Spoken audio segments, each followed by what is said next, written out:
Okay, everyone's seen the incident with Ty Mitchell and Tommy Robinson, and by now there shouldn't be any uh, supporters of Tommy Robinson left because the fact he's always talking about the fear of Sharia coming into England and Sharia spreading to England and blah blah blah and hide your wives and hide your daughters and stuff and this and the fact that he's scared of Sharia supposedly coming to England and spreading England, but then he went into a country with Sharia laws. Like that's it. Like that's it. That's it. Stop supporting him. I look. I believe Tommy Robinson has two types of followers. I believe he has 50% knuckleheads that are just knuckleheads and they're just violent people that like fighting, yeah, for no reason.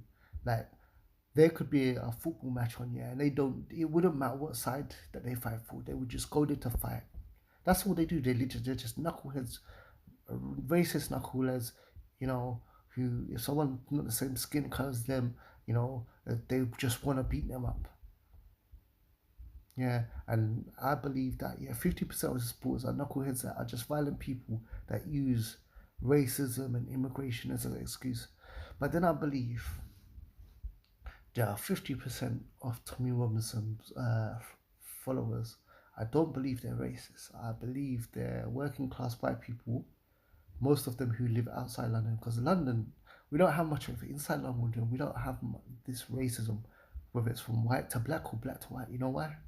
A lot of us live on council estates, yeah, and we mix. So door number one will be like maybe a white person, door number two a black person, door number three Eastern European person, door number three Asian. You know what I'm saying? Or and then the next door Arab or wherever.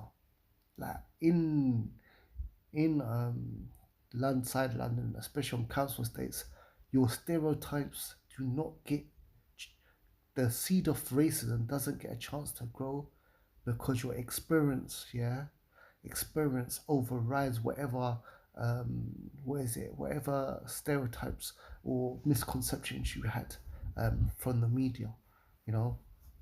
So therefore, like you'll see a Michael, yeah, on a council estate. You'll see a Aisha. You'll see a Vladimir.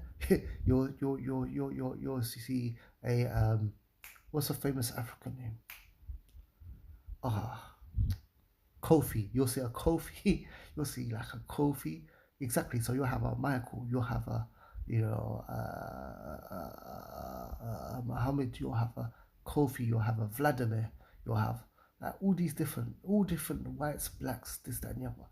And sometimes like whatever, Michelle can't pick up. What is it? Jennifer. So she asked Khadija to pick up Aisha.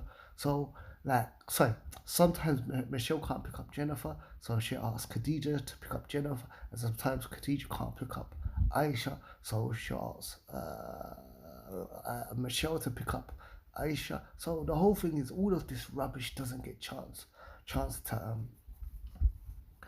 grow, you know, and Michelle, like, so the whole thing is at the end of the day is that yeah, and Michelle might wear a miniskirt and Khadija might wear a burqa or hijab or whatever with these things. But even though they believe different and they don't agree on dressing it, they don't hate each other. Yeah, they don't hate each other. And just because Michelle goes to the pub and Khadija doesn't go to the bloody Khadija might not go clubbing and raving and stuff like that and so forth. Yeah, they're different, but they don't hate each other and they don't want each other out of the country. Um, that's why when that big situation that was wrongly assumed that a Muslim stabbed up all them people outside of London in a dance club and stuff like that, and it was known it was an immigrant and it was Muslim and so forth, and then those racist writers said that they're going to come down London to to fight and beat people up. What happened? All the white Asians, blacks, Eastern Europeans, they all came out together, yeah, to to defend themselves against these violent thugs that were coming down to fight. So when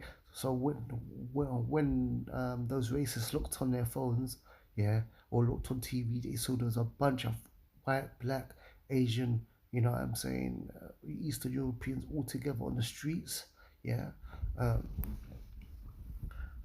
out to defend each other. Anyway, the point I'm trying to make is the point I'm trying to make. Let's look at Tommy's words and let's point out, yeah, why this guy is such a racist and why no one should listen to him.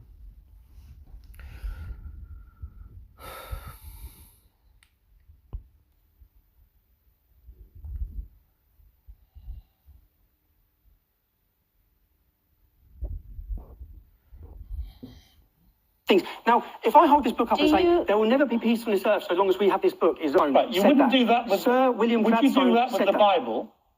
Show some respect. Show some respect. Show some respect. Have you read this book? For people. Have you read this book? There are over a billion people. There are 100 verses in this book that incite violence and murder against us. Show some damn. This is Joe Pugh for IFL TV. We're out here in Dubai ahead of Andrew Tate versus Chase. The more delighted to be joined by Mr. Tommy Robinson, a face I wasn't expecting to see here today.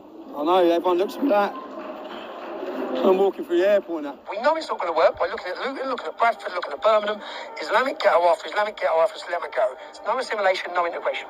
And you keep the borders open still. You keep bringing them in. One murder should have been enough. The fact that women are being butchered and raped in every town and city across our country. Yeah, I've come here. I've got my children with me. There will never be peace on this earth so long as we have this book. Cool. Don't worry, we're gonna go through the verses because anyone could do that to any religion and bring out verses. He didn't actually quote any verses, but we can go through the Bible verses and do the same exact thing, bro. But anyway, there's one more thing. There's one more thing I want to say where he says, hold on, yeah, I think this is problem, and someone needs. Just for the record, I don't hate Muslims. I've made this point so many times. I have loads of Muslim friends who I have lots of love with that I've been brought up with. But there's a problem, and someone needs to talk about it. Unfortunately, I've took that handle, and I talk about it. And because I talk about it, you get dickheads like this. Wherever I go, everywhere I go. I still go there. A lot of people say to me, why have you gone here? Why are you in Dubai? Because I go where the fuck I want, yeah? In all honesty. Because I'm right. And I am actually meeting Emiratis here who work tirelessly against jihad, against Muslim Brotherhood, against terrorist organisations. There's no terrorism here. Do you know why? Because they know how to tackle it and deal with it. Not like Britain. They don't allow them to run out of control. Okay, you hear what he just said? Because I'm right, and I am actually meeting Emiratis here who work tirelessly against jihad, against Muslim Brotherhood, against terrorist organisations. There's no terrorism here. Do you know why? Because they know how to tackle it and deal with it. Not like Britain. Okay, remember what Tommy just said. There's no terrorism here because they know how to deal with it. Okay, but Tommy, my question for you, Tommy, is this. My question for you, Tommy, is if that's true, that there's no terrorism in those Muslim countries because they know how to deal with it, what are they using? What are they using, Tommy? Because if they're not using democracy, if they're not using, the Bible, if they're not using European laws to combat the terrorism, what are they using? Because according to you, Tommy, there will never be peace on this earth so long as we have this book. Right, you wouldn't do that with Sir William. Would you do that with the Bible? Show some respect. Show some respect. Show some respect. Have you read this book? For people. Have you read this book? There are over a billion people. There are 100 verses in this book that incite violence and murder against us. Show some. Okay, if that's the case, Tommy, and this is true. We know it's not going to work by looking at Luton, looking at Bradford, looking at Birmingham. Islamic ghetto after Islamic ghetto after Islamic ghetto. It's no assimilation, no integration. And you keep the borders open still. You keep bringing them in. One murder should have been enough. The fact that women are being butchered and raped in every town and city across our country. Cool. So basically, Tommy, if that's what you really believe, that the Quran tells you that there's murder, to murder women, to kill women, to groom women, to do that and so forth, yeah. And if you believe the Quran and Islam teaches that, yeah. Then, why if you got invited to an Islamic country or Muslim country, yeah, that believes in the Quran and stuff, you wouldn't go. If you sincerely believe that the Quran is what has verses in it that makes you kill women, and beat up women. Black, I don't know, do whatever you can do, yeah, and it's so violent and terrorism. Why would you go, Tommy? Because what are they using? What are these people using? If the terms was coming from the Quran, yeah, what are they using to solve it? Obviously, they believe in Islam, so they're using the Quran, ain't they?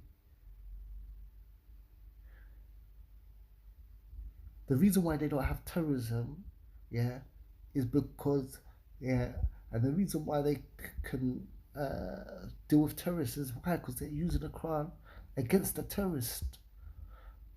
But Tommy, I don't think you believe in anything, because if you sincerely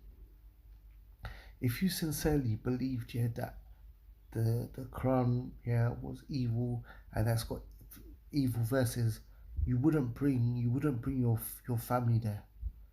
I don't know if Tommy is married or not. I think more wherever, but I assume he's got a girlfriend, yeah, and so forth, yeah. But you would not have brought your girlfriend and your kids.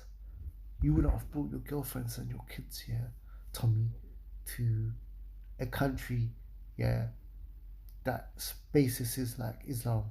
You wouldn't. If you actually believed, yeah, that if you actually believed that women in Muslim countries, women are gonna get hurt and kids are gonna get groomed, yeah, especially if they're non-Muslim, yeah. There's no way you would feel confident enough to bring your family out there. So it's one of the things, Tommy, it's either you actually believe that Muslims, yeah, are evil. It's either you believe the Quran is evil and stuff, Tommy, and you believe that the Quran is dangerous, yeah, and that Muslim countries are dangerous, and and that women and children are not safe in Muslim countries, so stay away from them. Or you don't really believe it, Tommy. You don't really believe it, yeah. And what is that this stuff is, you're getting paid, yeah. You're getting paid by people to say this, yeah. Because the reality is that me, for example, say I believed bad things about Europeans. Say I believe bad things about Europeans, Tommy. Say I believe Europeans just look down, think black people. Say I believe that Europeans just think that that it's okay to kill black people. The general European, that it's okay to kill black people and beat them up. I would never go to Europe. I would never go to a country. I would never go to a country if I sincerely believed that the people believe that my life, yeah, was worthless, and that my like if I was married and had kids, yeah, that it's okay for them to hurt my wife and kids, and I would never ever go to Europe, especially bring my family there. Why? Because I'm in someone else's country, they have the authority, they have the power, yeah, and I'm vulnerable. Yeah? So, Tommy, at the end of the day, I don't think you believe, I believe this is all about money. In fact, I believe, yeah, I sincerely believe this, that Tommy, yeah, is eventually, yeah, going to retire and end up living in a Muslim country.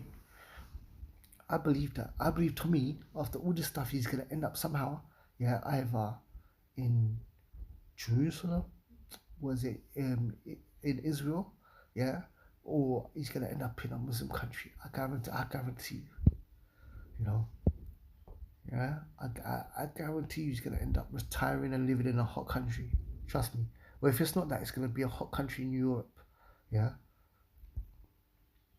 But there's one more thing I want to do. As for the verses of the Bible, the Quran and this, that, he never mentioned any verses. If you notice, he never actually mentioned any verses. But we could do the same thing. Look at this. So long as we have this book, One murder should have been enough. I've got my children with me. There will never be peace on this earth so long as we have this book. It's an irrational fear. It's not irrational to fear these things. Now, if I hold this book up and say, there will never be peace on this earth so long as we have this book, is a violent and cursed book. That's Can I tell you who said that? Can I tell you who said that? Can you put the Sir William Gladstone. Right, you wouldn't do that with Sir William Gladstone. Would you do that with the Bible? Show some respect. Show some respect. Show some respect. Have you read this for book? people? Have you read this book? There are over a billion people.